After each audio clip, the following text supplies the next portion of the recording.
Hey, I'm Shay Keister, and I'm your host for the Casual Cattle Conversations podcast, the beef producer's place to explore new management practices. Thanks for tuning in, and welcome to the community. Alrighty, folks, it is Shay Warner here, and thank you for tuning in to another episode of Casual Cattle Conversations. As always, I'm so excited to have you here. Now, to get started today, we are going to be talking about fencing leased pasture grounds.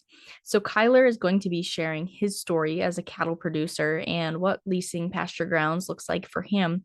And Liam is going to be talking a little bit about how he's helped Kyler on the fencing side determine which products are going to be the best fit for what he's trying to do and really what he needs there. Because I think anyone who has rented pasture before is aware that sometimes and oftentimes the fence situation can be a little less than ideal unless you have great and wonderful landlords. And if you do, kudos to you. But I know a lot of people have challenges with fencing leased pasture ground. So with that, let's get on with today's episode. It is actually a rerun from something I did early in the year, maybe last year, but it was just so valuable. Kyler and Liam do an outstanding job. With that, let's get to chatting.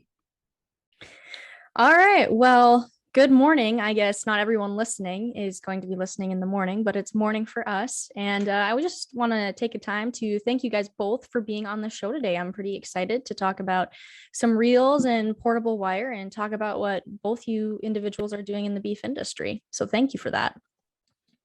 Thank you. Thanks for having us. So to start off, let's have each of you explain and just talk briefly about what you do in the industry. Liam, let's start with you, and then we'll have Kyler go after that. So my name is Liam Shaw. I am the sales representative for Gallagher Electric Fence in the Pacific Northwest, Washington, Northern Idaho, and Eastern Oregon. I've been with Gallagher for 12 years now, and just traveling around helping producers, farm stores, and with electric fence needs. Him and I have known each other for quite a while and been a good buddy and a good customer. So I thought it was a perfect opportunity for producer to talk about some of the products that we use. I've got a small little hobby herd of cows myself. And so I dabble around in my own intensive grazing and rotational management.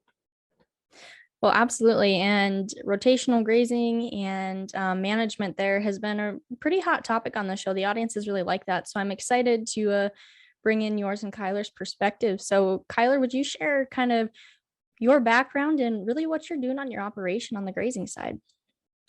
So my name's Kyler Beard. I'm a rancher in Ellensburg, Washington.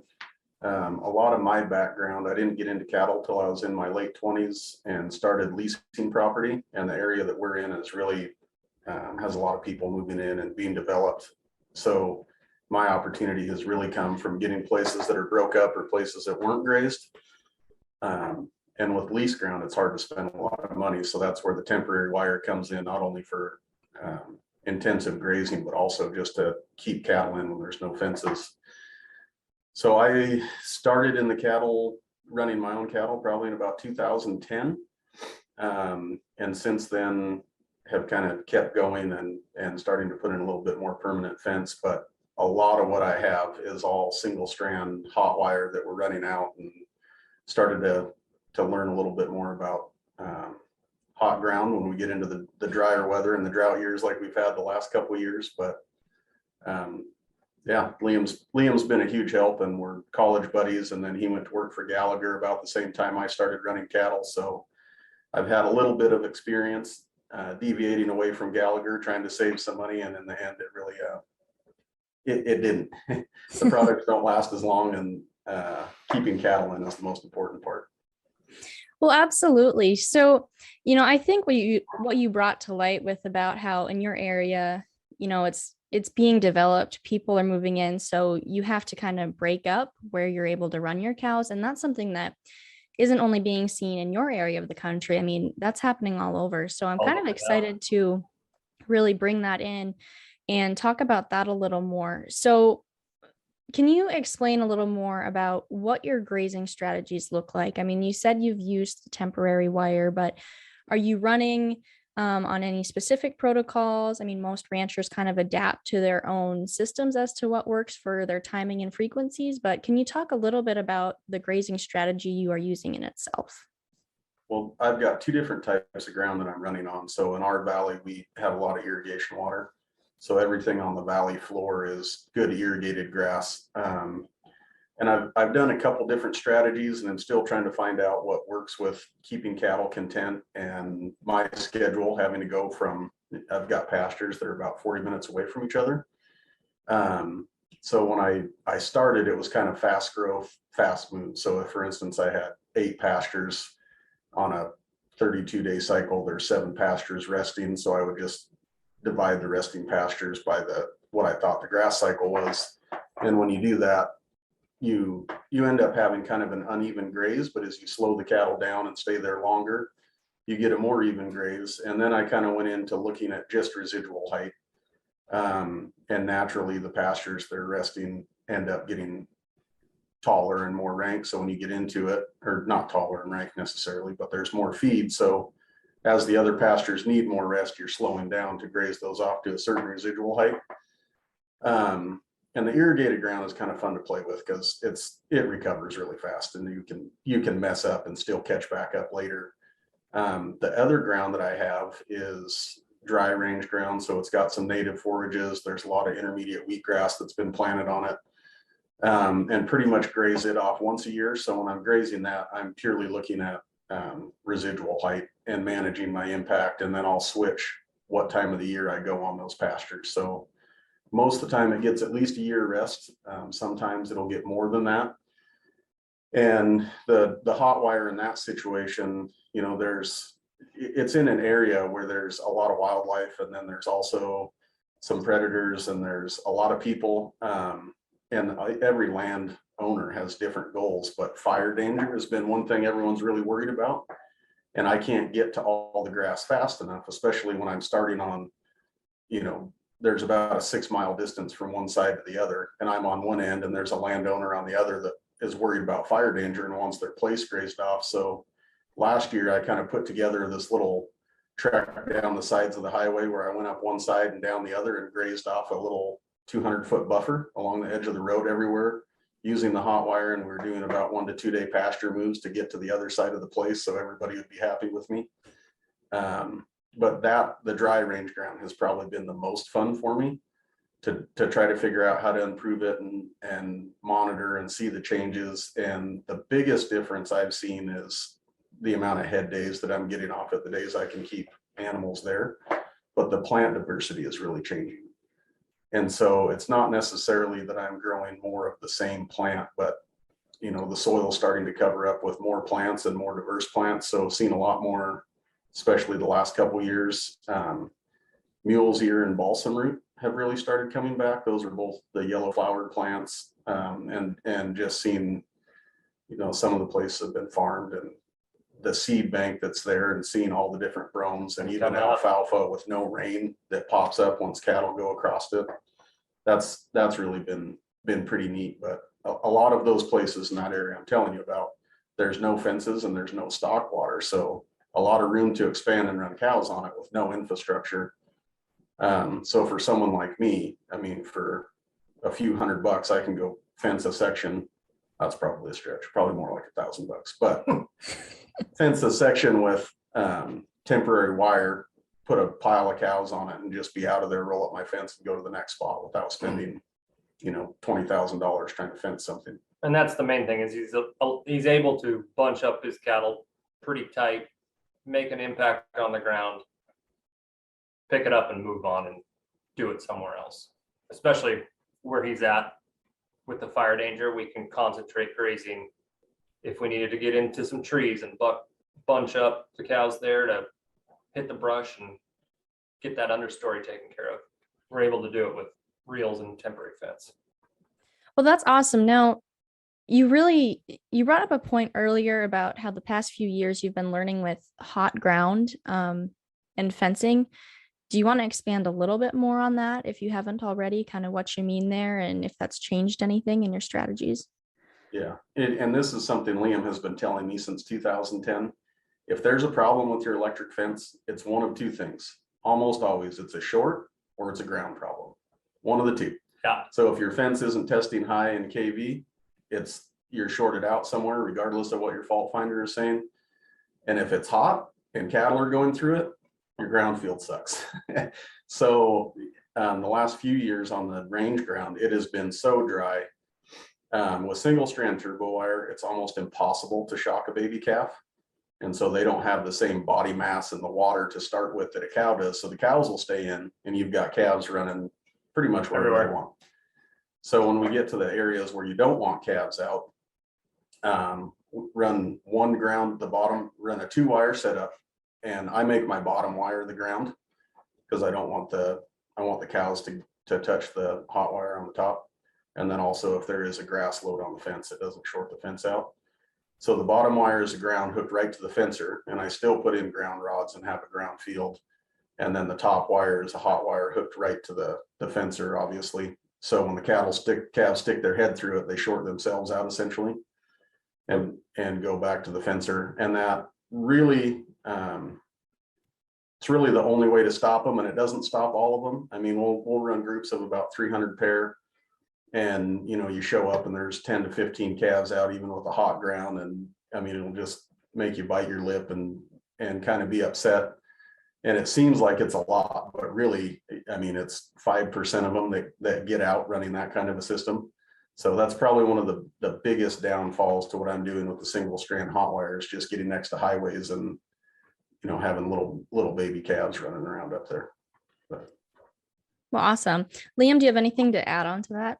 Yeah, hot ground system, it's not always applicable in every conditions, but where we're at, or in really snowy environments, a hot ground system on a permanent or a temporary fence is kind of necessary depending on your snow load, freeze and thaw, and you get that ice layer built up, and that'll help insulate the animals. So sometimes you need that. And we can do it with permanent high tensile wire, or we do it a lot with temporary fence, especially weaning calves or just keeping calves in, especially along the highways.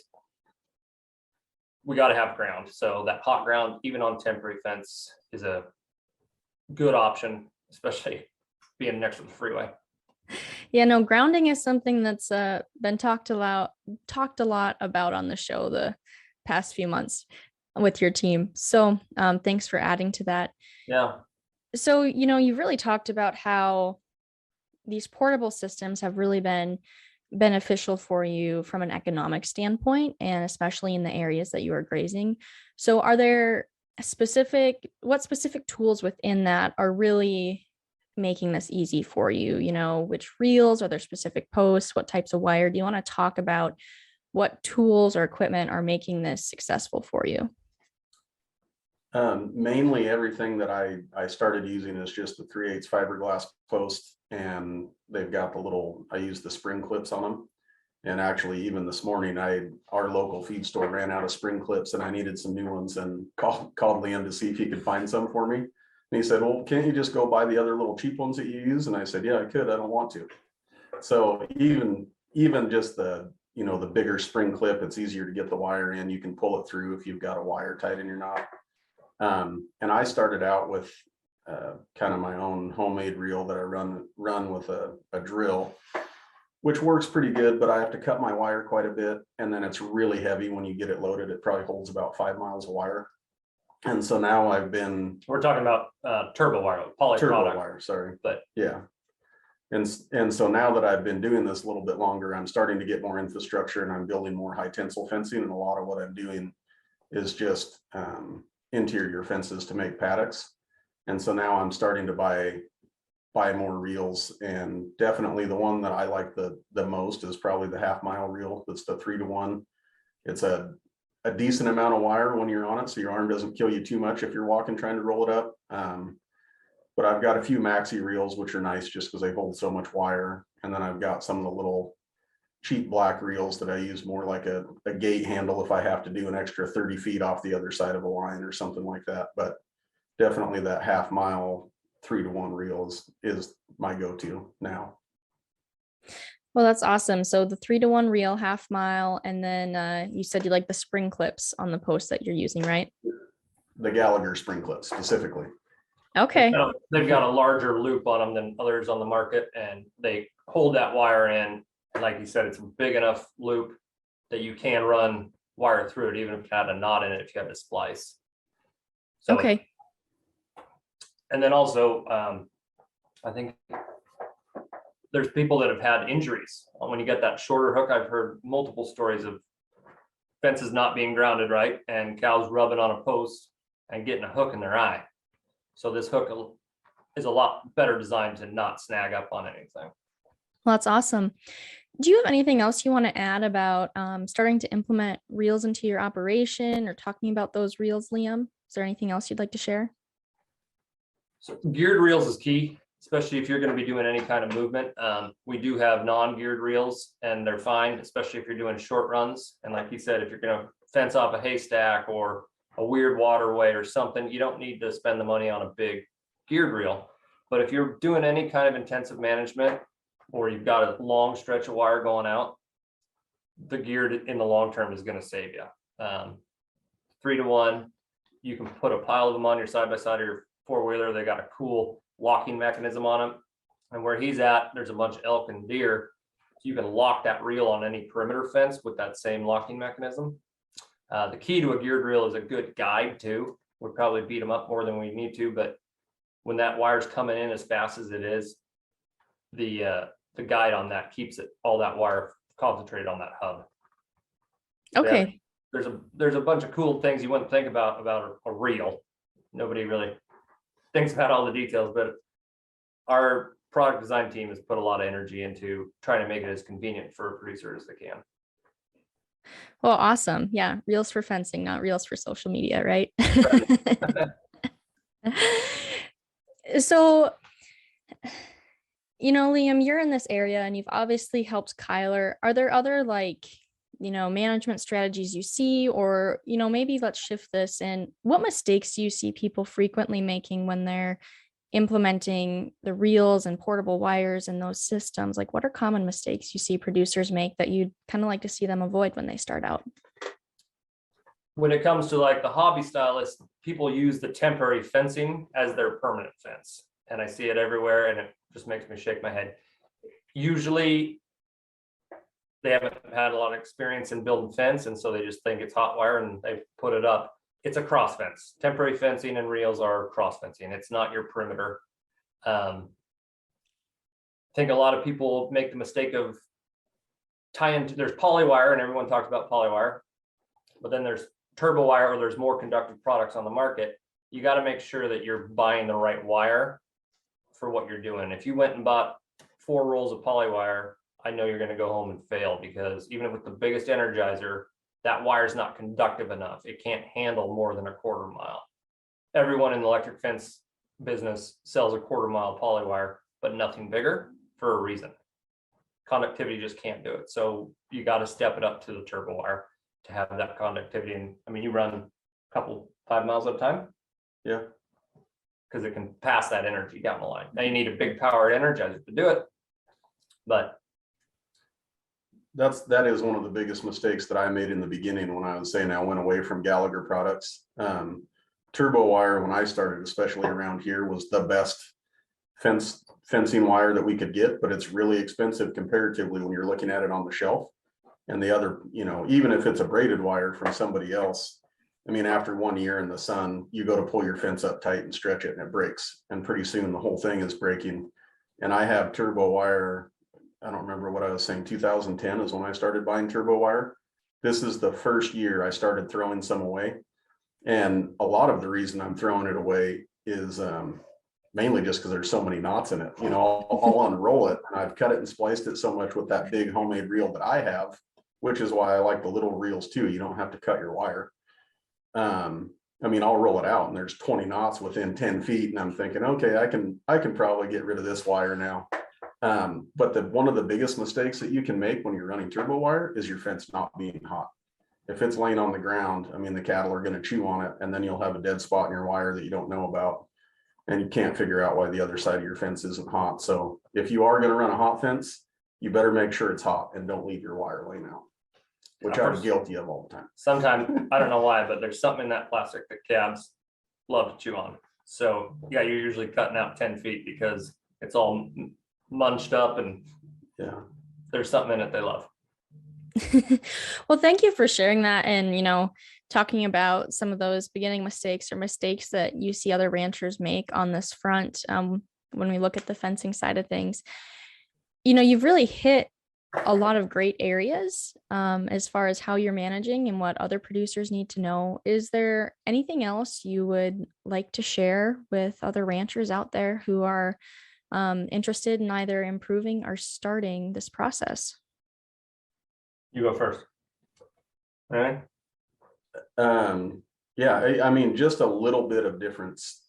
If you don't have to go invest enough to be doing 1-day pasture moves. But if right now you're doing a 2-week pasture moves, buy enough fencing to make one more cross fence and do 1-week pasture moves.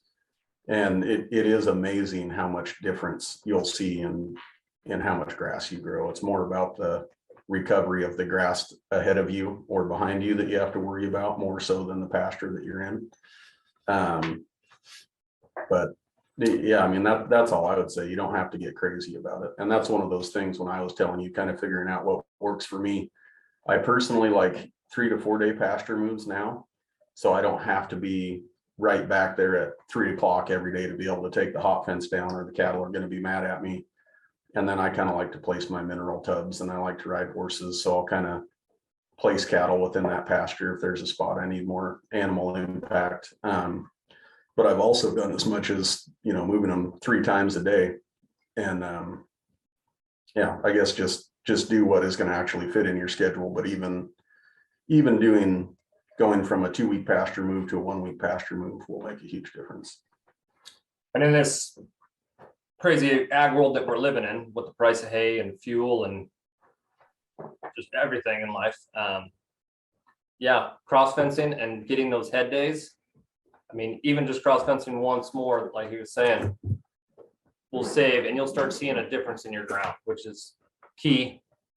We need it for future generations. So every time you're cross fencing it or doing anything to that land, that's going to improve the quality of grass.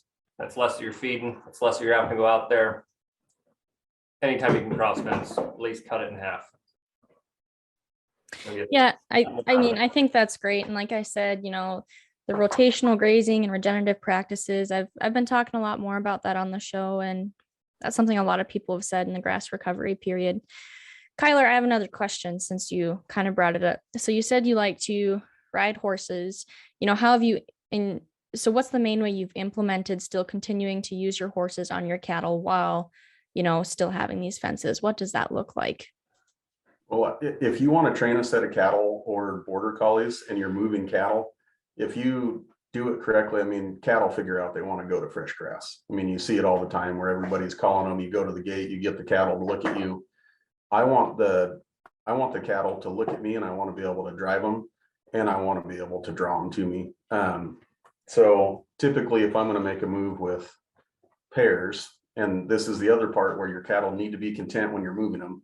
So if you show up and they're out of feed and they're mad, you might as well just move them and let them get full and then worry about it later. But if you get it right, I'll go ride through everything. I'll get them up. I'll get the cows and the calves together. I'll let the calves start to suck, and I'll leave the gate closed, and then I'll start to send them to the gate. And when they're all at the gate, I draw their heads to me, open the gate. They know they're going to fresh grass, and then I send them through the gate. And so if you do that enough and you get your cattle trained to that, when you go into a set of corrals, it's no different than going to a fresh pasture. They understand how to move. Now, if you were take the cues off you. Yeah. And so it's an opportunity to train them when you already know where they're going. And the same with a border collie dog. I mean, if you want to make some good border collies, all they want to do is go bring cattle to you. So if your cattle are already coming to you, it's pretty simple. I mean, all you have to do is send them, and all the cattle are coming, and they show up and look like a bunch of rock stars. So really the frequent pasture moves done correctly.